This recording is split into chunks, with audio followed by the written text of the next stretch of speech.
May panawagan ng Embahada ng China sa Pilipinas matapos matagpo ang patay ang isang Chinese at isang Chinese-American na biktima umano ng kidnap for ransom. Nakatutok si Chino Gaston.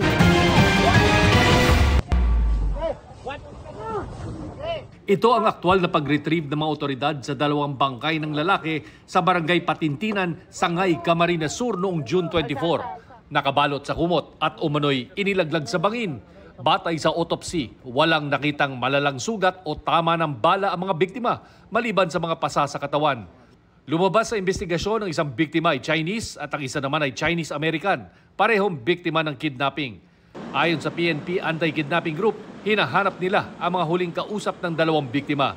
Ang kanila daw kinatagpo, mga Chinese nationals dito sa Pilipinas. Supposedly, yung kakatagpuin po nila dito sa Pilipinas ay mga engaged din po sa business at they were invited na pumunta po sa Pilipinas for a possible business venture. So, yun po ngayon yung direction po ng ating investigation dahil hinahanap po natin ngayon kung sino po yung supposedly kakatagpuin po nila nung sila ay dumating.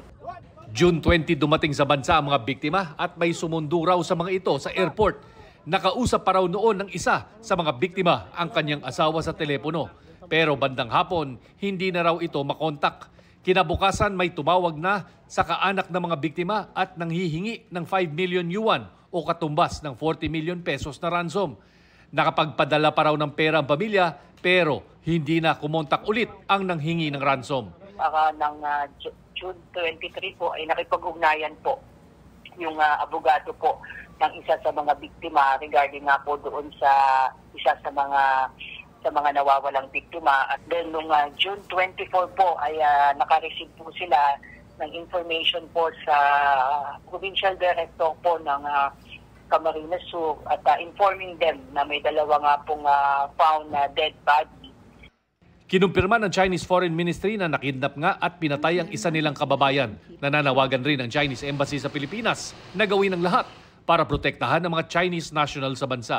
Sa isang statement, sinabi ng Presidential Anti-Organized Crime Commission na nagpulong si Executive Secretary Lucas Bersamin at Chinese Ambassador Huang Xilian para palakasin ang laban kontra transnational crime. Hinikilala rin daw ng China ang kampanya ng Pilipinas kontra sa illegal na offshore gambling o POGO. Para sa GMA Integrated News, Chino Gaston, nakatutok, 24 oras.